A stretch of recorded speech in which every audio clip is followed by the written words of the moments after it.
Hey guys, welcome to a special episode of the Make Others Successful podcast because we have the Bulb Gals on today.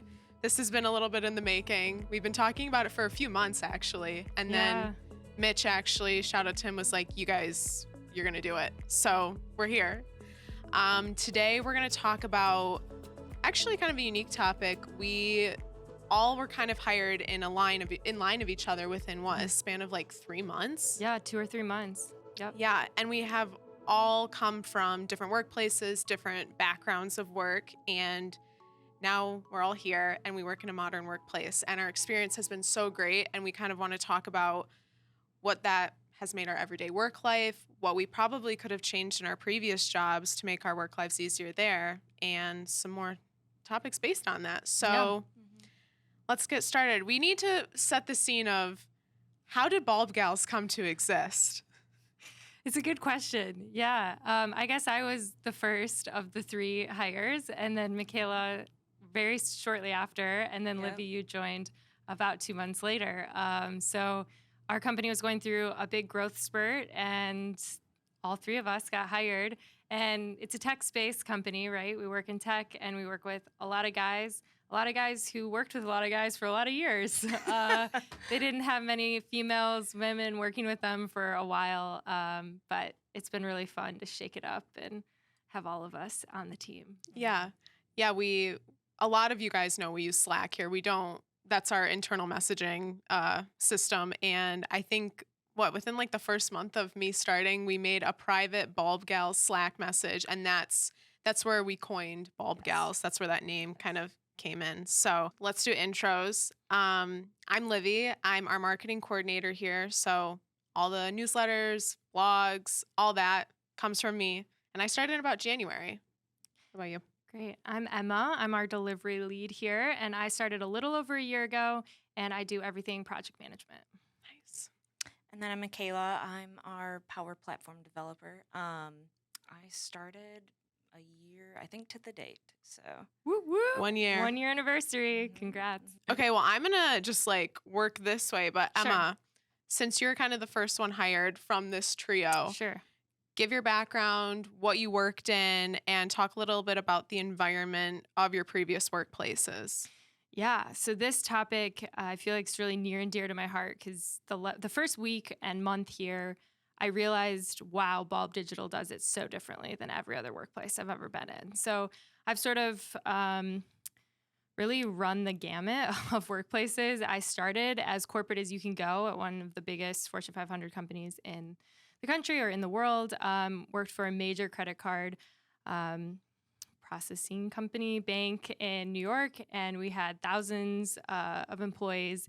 We were not very modern. I want to say those companies always feel like they're modern. They have all the money and the resources, but it takes a long time to change the way they do things. So looking back, I recognize that although we had all the technology, I don't think it was always well adopted within the different teams. And obviously, this is going back a decade now. Remote work wasn't quite what it is today. So that was an interesting experience to start my career in. And then I worked in a startup where I was one of 3 employees, so it was really small, little less important to use software and technology, but at the same time, we definitely were not modern. And then I moved into a small business, and again, just a different industry. It was in the construction industry, and as everyone knows about construction, very slow-moving industry as far as change. So I've really worked in these non-modern workplaces. So Bulb, to me, felt like the most modern workplace I'd ever come across. And yeah, I'm excited to get into just how it's changed my work life and makes doing work so much more efficient, which as an efficiency-minded person has been a breath of fresh air. Nice. Yeah. What about you? So I am quite young. I'm only 24. So I didn't graduate that long ago, and I went to art school. I had no idea what I wanted to do. And I just kind of fell into my first job out of college, which was at an advertising agency doing social media content design for really big brands, and just kind of working through the agency pyramid, which if any of you listening work at an agency, you know the pyramid that has to go through a million rounds of edits, client calls constantly, crazy hours, and we were not modern, my agency. And with so many moving parts, I feel like I don't know how we got anything done, honestly. So then moving to a job where I worked in-house, which is just like a term to be like, I didn't work for clients. I worked for a company and designing their social media. It was a lot smaller of a team, still wasn't modern. Things fell through the cracks constantly. That's kind of when I had the realization, doesn't matter if you have 1 million people to work with or 3 people to work with. If your systems aren't modern and they're not strategic, work's not going to get done very well. Right. And then I come to Bulb, and it was like this like slap in the face moment where you're like, how did I get work done Before anywhere? this, right. I don't know. I have no idea how any work got done. And yeah, kind of just to say or re-say what Emma said is it's just such a breath of fresh air to work at a place that prioritizes modernity and making sure processes are staying updated as they hire new people. So that's a little bit of my history, Michaela. Well, I guess how far back are we going? Right? Sorry. You know. So I'll just focus on my last job where I was there for 5 years. Started in a fairly like low level role and just kind of expanded my job as it went on. It was in higher education, working for facilities. And when I came in, the building that I was working in had just opened maybe a few months prior. So it was a little bit of chaos from our side of things. We had to organize like hundreds of people and put new processes in place. So I was kind of working with a blank slate, but at the same time, we didn't have the capacity to like get all of these things in place while we were trying to get our jobs done. You know, we didn't have that spare room because it was kind of like putting out fires. So you couldn't actually work on the strategy. Exactly, yeah. And so by the time I left, I had tried to implement a few things that like a few systems, and that's how I got involved in Power Automate, and had tried to push toward a more modern workplace and implement the things that we do here. Yeah. But that was the most challenging part, was the adoption and the actual like deployment of these systems, because folks are after 5 years stuck in their way of I need to email this person for this form. Well, that form's outdated by 2 years when I've got it hosted, the most recent update on a SharePoint site that no one uses. So that was the most challenging part. So coming here, seeing the ways that we try to push for that, yet still encounter those same issues has been, I guess, validating, but also a little eye-opening that it wasn't just me encountering those things. Right. And I'm sure you left a legacy there. You started the work, and others will hopefully pick it up and move in that direction. We'll see. Because I do feel like, I mean, if you're not changing and you're not moving forward, and you do start to realize, well, our competitors are using these tools to, their best of their ability, and all of a sudden you look around, and although I think some industries move slower than others, eventually everyone's going to figure out, wow, everyone else is using this platform where they can collaborate on documents really easily, and we don't have that, and what's wrong with us? And so if you're listening to this and you are in one of those businesses, getting your leaders on board is obviously one of the biggest steps. And it sounds like that's one of the ways you were trying to do it, of implement systems and then get people to come around alongside you. Yeah. And it's also challenging from, say, like internal communication, like an intranet, SharePoint, to get folks to collaborate on that, to then have content to hand out to people, to give them their places within that intranet where they are like responsible for that content. So So there's not just from what did you say, the like higher up folks, leadership, but also from your peers to help you push this thing forward. Sometimes it does feel like a one-man thing. And when there is a lack of accountability there, people don't feel like they're the owners, then they sort of shirk responsibility and say, I don't want to really deal with that. Your story's not unique either, because I think you speak to previous past Livvy where you know something needs to change, and that's how you said you got involved in Power Apps, was recognizing, wait, maybe I can start making things a little bit easier, more modern. Did you run into the fact, or I guess did you run into where it was harder to get peers on board or leadership, or since maybe leadership wouldn't get on board, then how could you expect your peers to do or to That's adopt any of yeah, that? that's a good point. I think it was more so just have like it's the communication aspect. Yeah. We didn't have strong communication to begin with. Everything was over email until 2020. No. Yeah. Don't do that. And then we did move to Teams, so that was great. I Yeah. love Teams. I know that we use Slack here, but Teams Yeah. is the first for me, you know. But yeah, it was more so getting folks to understand this is the new way that we're going to do it, Mm-hmm. and this is how we're going to do it.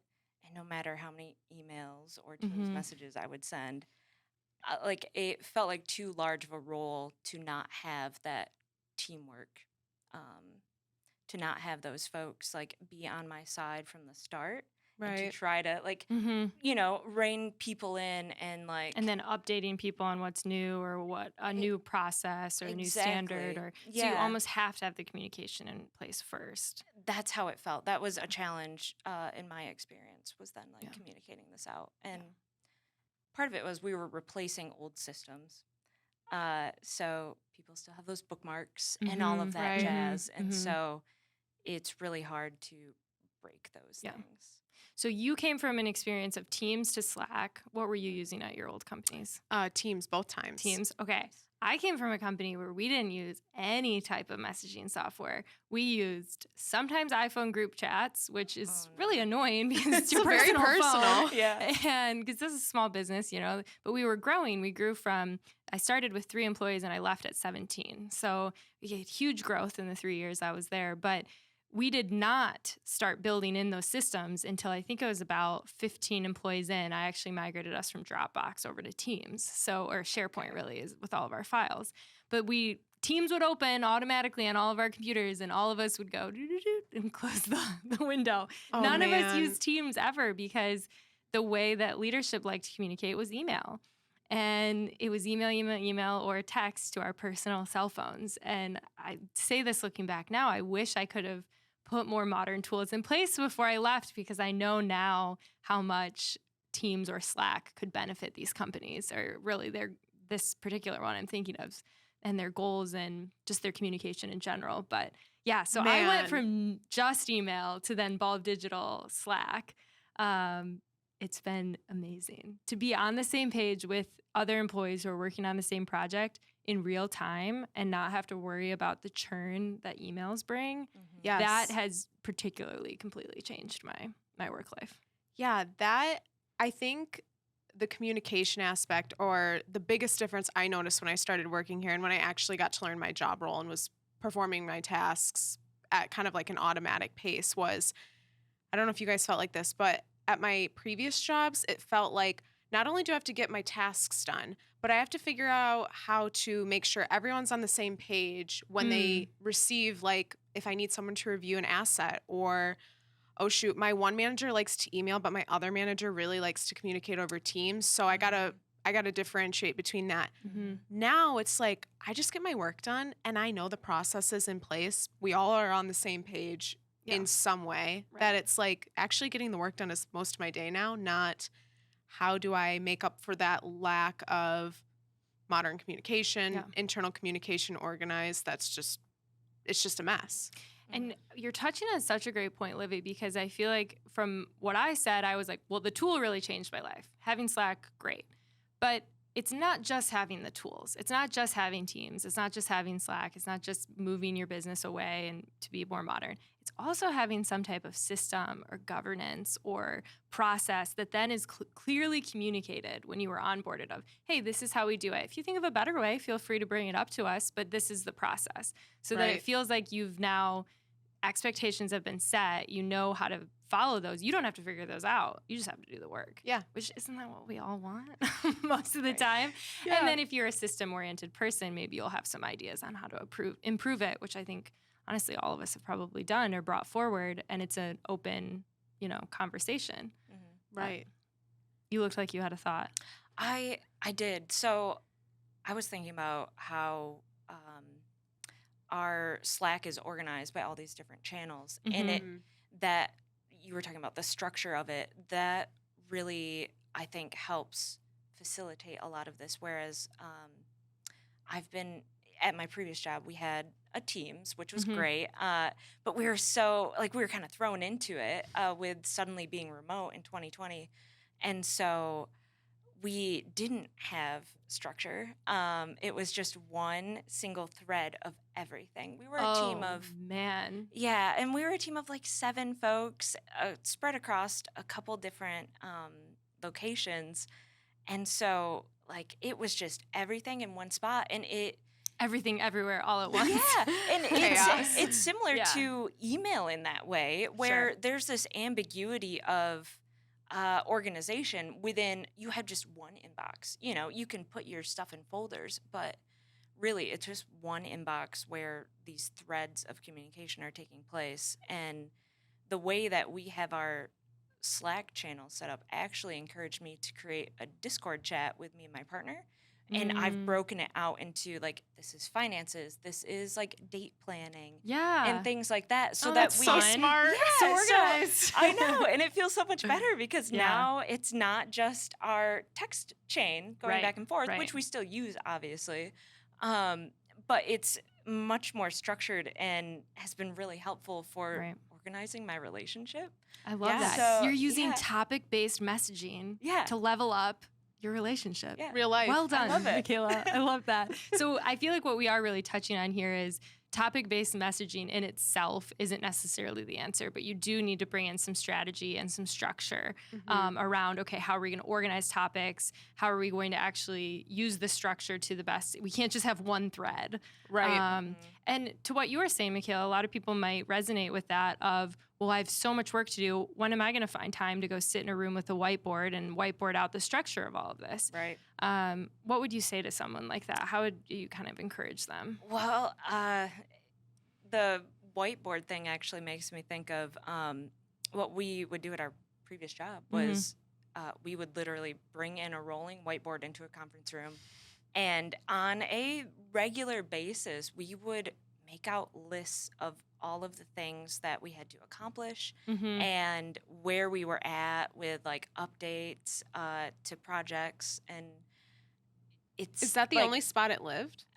yeah, and then we take a photo of it and we post it in Teams. And so Classic. and it worked for what we needed. Sure. And we would do brainstorming things that way. But if we had in place already a system where these things lived and we didn't have to remember them and then write them down and refer to these lists, Yeah. So maybe the if work they were would have each been done its already. own channel or each its own topic or each its own however you wanted to organize it, but that could have potentially helped as well. Exactly, yeah. So it was like recreating all these threads and taking up an hour or Yeah. two of our time every couple weeks. And so when I could have posted a 30-second message in a thread and then continued on with my day, Yeah. you know, so it was like instead of taking the 2 hours to build the system, we were spending 2 hours every other week To try to remember try everything. to work Yeah. without a system. And I think you're hitting on such a good point because everyone feels like we don't have time to stop and think through the strategy. But if you just can convince a couple people, whether it's just your manager or a leader in the company or even just a peer, to be like, hey, I really think if we just look at this, figure this out, structure this, and get some topic-based messaging channels in place, it's going to help us in the long run. Let's take half a day and do this, and it's going to save us weeks of time in the long run. Right. That'd be my encouragement. Like looking back at the businesses I've worked at, like, man, if I had just sat down and like thought about it for a little bit and thought about the strategy and thought about the power of the tools and then put those two things together instead of just trying to keep swimming and, survive in the amount of workload you usually have, I think we could have really made some powerful pivots for those Yeah. businesses. And I I almost want to call some of them and be like, hey, you should use this tool this way. Like, there's a better way. Right. You want to share that wisdom, which is what part of what we do here at Bulb, which is why I love what we do. But you want to share the wisdom once you learn it on that there's a better way of working. Absolutely. That's actually a good point to girl math, what you just said. If you spend Love a it. lot of time now, you're spending less time later. 100%. Hashtag girl math. Hashtag girl math. That could be the sponsor of today's video. I think sometimes, though, people do underestimate the power that if you do think through the communication side of it, that is what ends up helping with the tech adoption.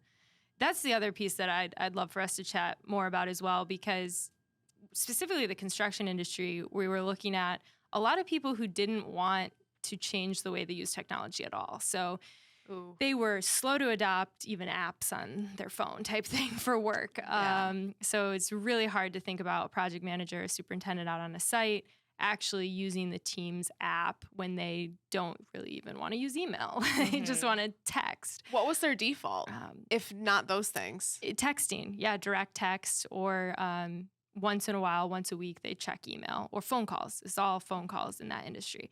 What's been interesting is one of our main clients here at Bulb is actually a construction company, and I've seen how they've embraced modern tools.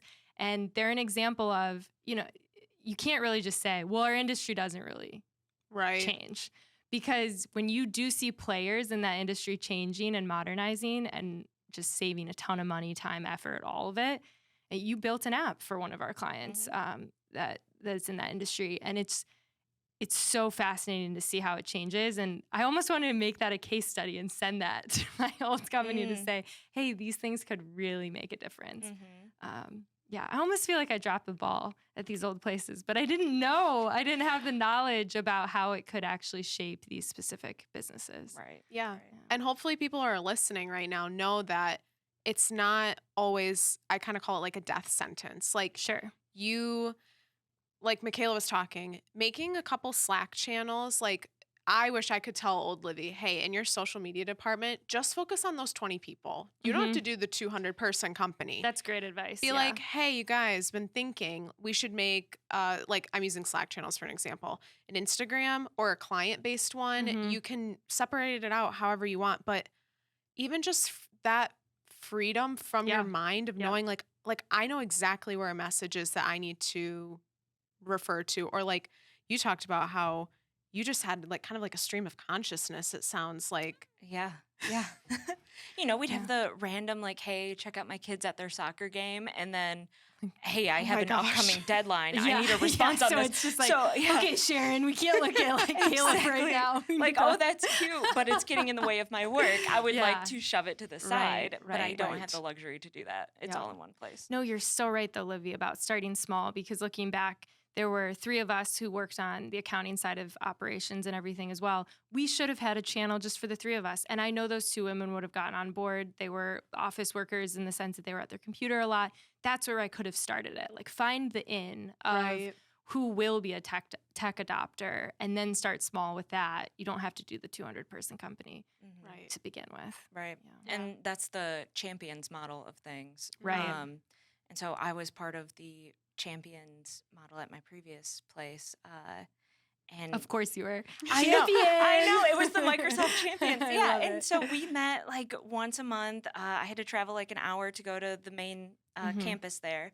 And it was so fun. I got to learn about Teams and all this jazz. So when we were forced to go remotely, I think me having that knowledge did help our team. I remember I gave like a little presentation. It was like the day before we had to be remote. And I'm like, okay, this is how we use Teams. This is how you send a message. Michaela. I had like a little, pressure's like PowerPoint on. ready. Explaining all of it. So I like from my own experience being a champion, I think that is a very successful model. It's still challenging for those people, but you kind of are building a workforce that's spreading that adoption. It's kind of like a wave from the ground up. How would you guys, because I know if I was listening to this podcast like a year and a half ago, I would have been like, that's great. I understand how I can do it, unfortunately, and I feel you. I know Emma and Michaela probably feel your pain. Sometimes you work with people who just, it's sometimes an ego thing. It's Mm. an ageism kind of thing where Mhm. it's like, I've been doing it this way for 20 years. Why would I do that? Mhm. What would you tell those people if they want to start trying to maybe like put in a little, just some more modern ways of doing things when you kind of feel like you've hit a brick wall?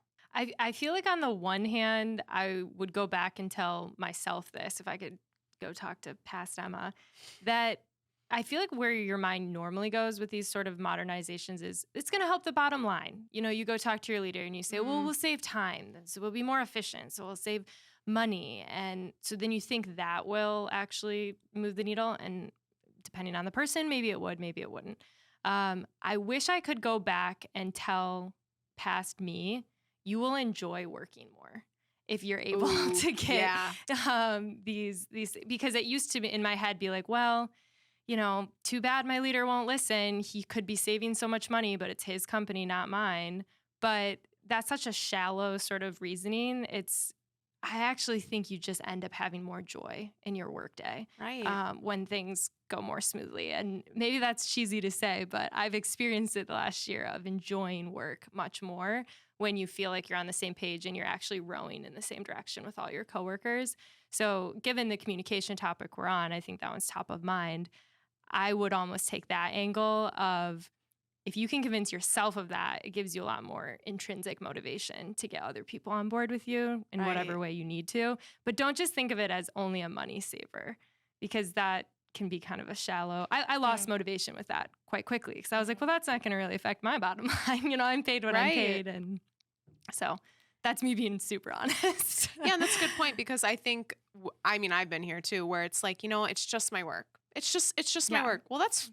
50, 40, 60, depending on what Yeah. you do, hours of your Yeah. week. You Yeah. should be happy Right. majority of the time. And just be able to get more done. And that really, I think, provides a lot more motivation. But yeah, when you hit a brick wall over and over again, when you're trying to change something, it's hard to find more motivation. So that deeper motivation of knowing you may enjoy your day more, I think that Absolutely. actually can be really encouraging. It reduces the friction of getting my job Yeah. done, of doing my job. Of doing Yeah, work, it right? makes it a more like smooth process. Right. So you don't have that daily frustration of like Susan didn't Yeah. respond to my email yet. Has Right. she even read it? I don't Or know. again, this person didn't come to this meeting because there was no communication about when we were having it. Now we're not even going to have the meeting, even though 16 of the 17 people are there. You know, these things affect the whole team because then the whole team is upset and frustrated. And then, how do you think that then affects the product you're putting out there and their interactions with the client? And it's just a downward spiral.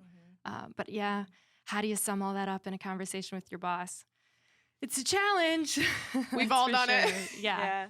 And it's hard and it's never easy. And just because I think the other thing I would tell old Livvy is just because you might get pushed back, there are some bosses who just aren't going to change. And we can Right. acknowledge that, I think, here.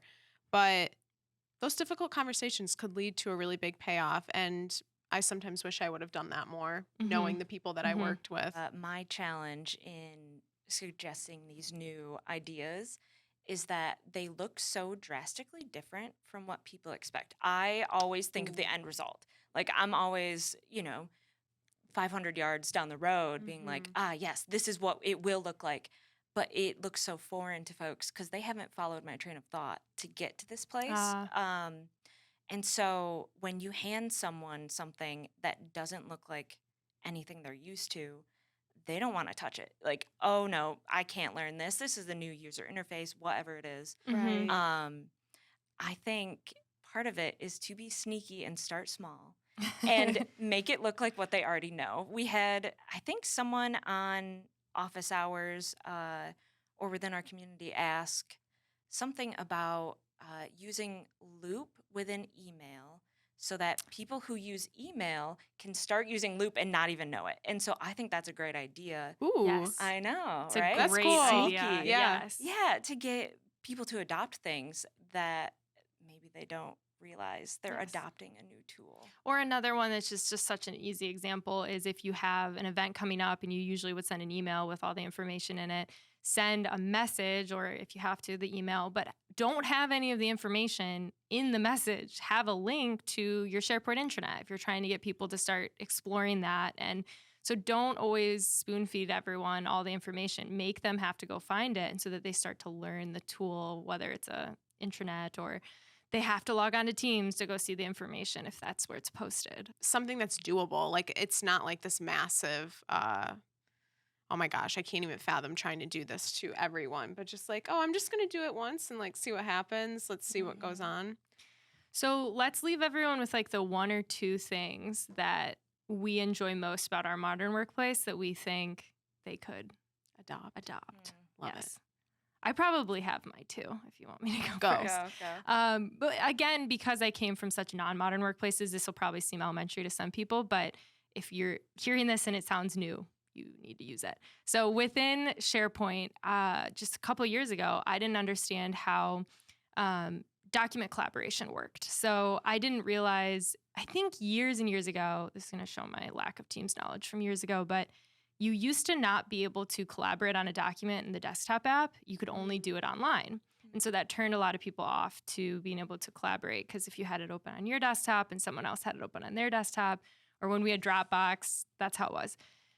Anyway, Teams allows you to collaborate in documents when you both have it open in the desktop. Ooh, nice. So if you don't know that, it is a thing, and we use it here all the time, and it's a lifesaver. I think it's been around for a couple of years, and if you're not using it at your company, which I know there are companies that aren't using it because I've worked for some of them, you should start using it. So document collaboration is huge, and then topic-based channels, which you guys are probably going to echo, but yeah, it's just changed my life being able to know where to go to talk to who for which topic. Right. And having that structured. And you don't have to think about it then. You don't have to think about who in marketing needs to know about this. We just have a marketing channel. Right. So those would be my two. Those are good too. Yeah. My two, I'm going to say topic-based communication, and obviously for the reasons of just being able to find your messages. But I think what happens a lot of the time in workplaces is there is secret pettiness, secret ego that no one's even going to acknowledge. And people are people. You can't always avoid that. Yeah. The biggest benefit of topic-based communication that I have found is nothing's technically yours or private, which Matt Dressel, one of our co-founders, talks about this. You just throw out your information into the void, and it kind of starts to build this camaraderie, trust between coworkers. And it's something that I had never experienced until working here, that I was like, wow, everyone's just so like in our we have a random channel where it's like, hey, or general, I'm going to be out for 30 minutes. Yeah. And it's not a secret. It's not like someone has to tiptoe. Open communication. Doesn't feel like there's all these, secret. And same with like, we have a marketing team channel where it's just like being able to have people review my work. I can review other people's work. It's just created this like such an even level, evil, not evil, even level playground where you can just be like, here's my work. Yeah. That, and then I don't know if this is necessarily here, but if you're in a place where you're really like, I just don't know where to start, my advice to you would be make out a list of the things that you do every single day, every day, from menial tasks to your big tasks to what you have to send, and start breaking them out into areas where you're like, okay, this I can definitely make more modern, and I can start somewhere small. That's not going to happen until I get pretty big leadership on board. Because even though I don't have to do that here, that would be what I would have told old Livvy to do. Because you can implement it. You can really do it, I promise. Even if it's not everything. Those would be my two things. Yeah, I guess it's tricky for me to follow up with that, because that's kind of what I want to say as well. Something I do really appreciate about using Slack, and maybe for me it's the connection to Discord, because I've always used Discord for like video game messaging, and Slack is structured very similarly. And so maybe it's my connection to it there, but to me it feels more casual. Yes. And like I actually know my coworkers more. So true. Yeah, we can create a quick response. We can respond to something with an emoji. GIF. Yeah. Custom emojis. Custom emojis. Right, I'm always right. uploading new emojis. And I feel like it creates a more casual way of communicating with folks. Like, Mhm. I know that someone has seen something when they've tossed a check mark emoji on there, Yes. they don't have to respond noted, thank you, like Yeah. it's not as formal. You don't have your signature on an email of like, thank you, here are my 20 ways to contact me with my Mhm. personal phone, and Right. um it's just a lot more fluent and smooth and authentic. And so Mhm. that's, I think, another way it helps you enjoy your job more too. Yes. Completely agree. Absolutely. Yeah. Yeah. It's a good one. I would echo all of that. Well, you guys, I think we did a fantastic first Bulb Gals podcast episode. Yeah, it was and fun. we talked about a lot of things that we've all felt, and we hope to people who are listening, you're not alone in this. This is a really common thing. And just because our workplace is really modern, we're always improving here, which is a great attitude to have. So thank you so much for listening. And we hope that we could help you a little bit today. And we'll see you on the next episode.